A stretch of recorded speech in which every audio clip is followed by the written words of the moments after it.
اعوذ باللہ من الشیطان الرجیم بسم اللہ الرحمن الرحیم۔ سامعین محترم،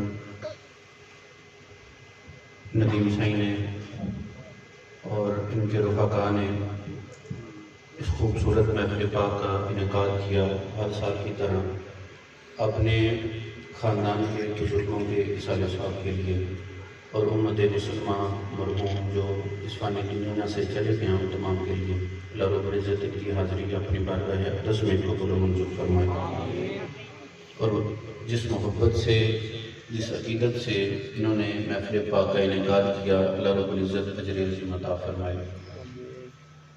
اور سامعین، سر شام سے اب تک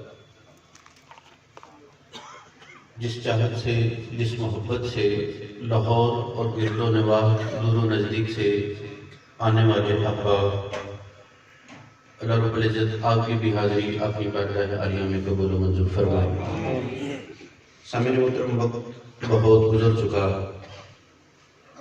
صرف ایک گزارش کرنی ہے اور اس بات کو آپ نے پلے باندھنا ہے۔ سامعین محترم، اخلاق، ہمارے نبی پاک صلی اللہ علیہ وسلم نے اس چیز پہ بڑا زور دیا، تاکید فرمائی۔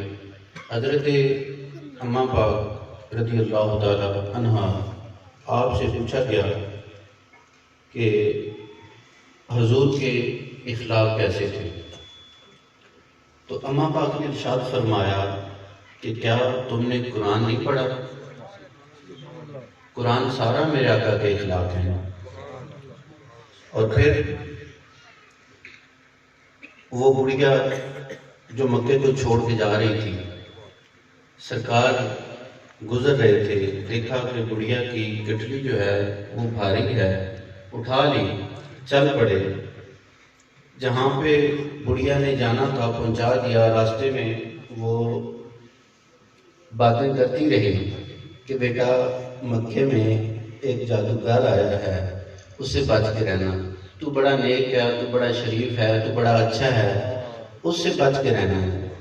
اور جب سرکار نے باتیں سنتے رہے، مسکراتے رہے۔ آپ کا اخلاق عظیم، اور یہ ہمارے لیے درس ہے۔ آج ہم ذرا سی بات پہ غصہ کر جاتے ہیں، ذرا سی بات پہ سرکار کے فرمان کو بھول جاتے ہیں۔ سب سے پہلے ہم اللہ کی مخلوق اور پھر آقا کریم صلی اللہ علیہ وسلم کی امتی ہیں، یہ ہمارا تعلق ہے اور اس کو ہمیں دیکھنا چاہیے۔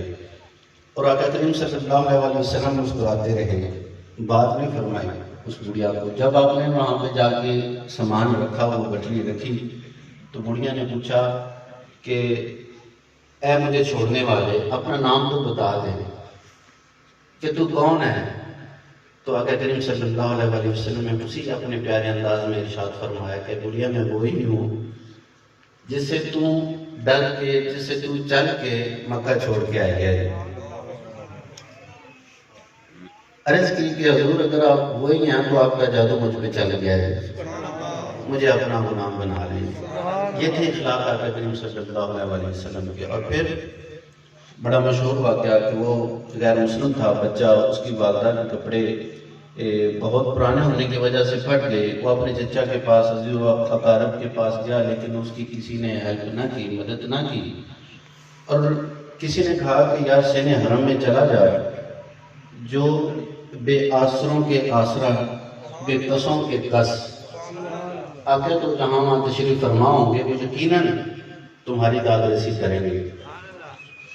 اور ماں نے صرف اشارہ کر رہا ہوں آپ کو کہ طویل واقعہ ہے، صرف اختصار کے ساتھ، ٹائم بہت ہو چکا۔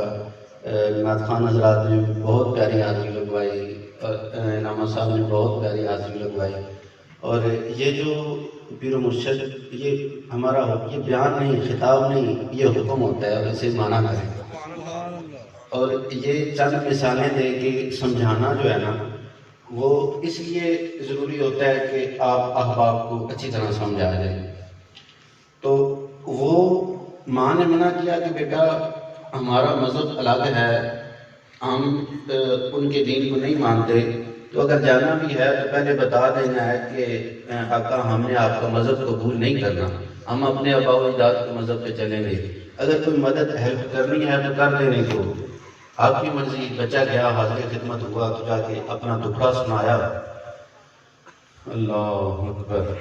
آقا کریم صلی اللہ علیہ وسلم نے جب بچے کی وہ التجا سنی تو بڑا مسکرائے. اس نے پہلے جا کے کہہ دیا کہ حضور میں نے آپ کا دین، آپ کا مذہب قبول نہیں کرنا، اگر مدد کرنی ہوئی تو کر دینا. تو حضور بڑا مسکرایا. آپ نے فرمایا کہ نہیں بیٹا، میں تجھے نہیں کہوں گا کہ تم مسلمان ہو جائے، میں تجھے نہیں کہوں گا کہ تم اسلام قبول کر لے. اپنی ایک کالی کمری اتاری اور اسے دے دی، یہ لے جا اور اپنے ماں کے جا کے کپڑے سلوا لے.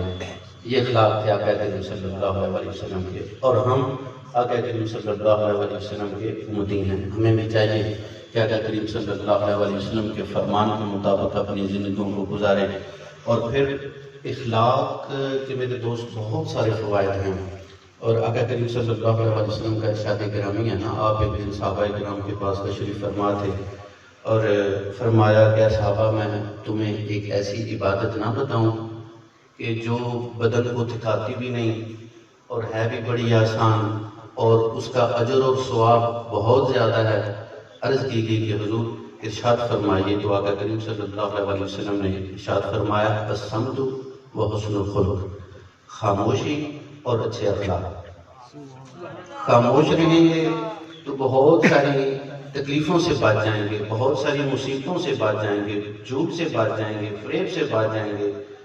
وہ پنجابی کا محاورہ ہے نا، ایک چپ تے 100 سکھ، کہ بندہ چپ رکھے تو بندہ سکھی رہتا ہے. چپ رہو گے سکھی رہو گے. اور پھر حسن الخلق، لاجپال کی ماتا نے ارشاد فرمایا اچھے اخلاق. یہ ایسی عبادت ہے کہ جو بدن کو تھکاتی بھی نہیں اور اس کا اجر اور ثواب بہت زیادہ ہے. اور اب جہاں سے اخلاق شروع ہوتا ہے وہ ہے کہ ہم جب کسی کو ملتے ہیں، کسی کے پاس جاتے ہیں تو ہم اسے مسکرا کے ملیں، اسمائلنگ فیس کے ساتھ اسے ملیں تاکہ اس کا دل خوش ہو جائے. اور جو ہم کسی کو ملتے ہیں نا جب اور مسکرا کے ملتے ہیں تو یہ بھی ایک صدقہ ہے، یہ بھی ایک صدقہ ہے. اور صدقہ رد بلا ہے، گناہوں کو دور کرتا ہے. تو ہم جب کسی کو ملتے ہیں، مسکرا کے ملتے ہیں، پیار سے ملتے ہیں تو ہم اپنے گناہوں کو دور کر رہے ہوتے ہیں. کتنا خوبصورت دین ہے ہمارا. اور آقا کریم صلی اللہ علیہ وسلم کا ارشاد گرامی ہے کہ جس بندے کے اخلاق اچھے ہوں گے نا، قیامت والے دن اللہ رب العزت کے وہ قریب ہوگا. اور میزان پہ جو عمل سب سے وزنی ہوگا نا، جو سب سے بھاری عمل ہوگا وہ اخلاق کا ہوگا، اچھے اخلاق کا ہوگا. جس بندے کے اخلاق اچھے ہوں گے نا وہ میزان میں کامیاب ہو جائے گا. اگر کریم صلی اللہ علیہ وسلم کا ایک اور ارشاد گرامی میں آپ کو عرض کر دوں. اگر کریم صلی اللہ علیہ وآلہ وسلم ارشاد فرماتے ہیں کہ تم میں سے بہتر وہ ہے جس کے اخلاق سب سے بہتر ہیں. روزہ رکھنے والے کو نہیں کہا کہ تم سب سے بہتر ہے، نماز پڑھنے والے کو نہیں کہا کہ تم سب سے بہتر ہے، اور حج کرنے والے کو حاجی کو نہیں کہا کہ تم سب سے بہتر ہے. فرمایا کہ جس کے اخلاق اچھے ہیں وہ سب سے بہتر ہے. وہ دیکھ لیں نا کہ جس طرح حقائق ہے کہ ایک بی بی نے پیاسے کتے کو دیکھا اور اس نے اپنی جوتی اتار کے دوپٹے کے ساتھ جوتی کو باندھ کے کنویں میں لٹکایا. یقیناً آپ کو واقعہ سنا ہوگا، صرف اشارہ کرنا مقصود تھا کہ وہ ایک جاندار کے ساتھ اس کا حسن اخلاق تھا، اچھا خلق تھا، جس کی وجہ سے اللہ رب العزت نے اس کی بخشش فرما دی. اور لاجپال کریمہ کا ایک اور ارشاد گرامی فرماتے ہیں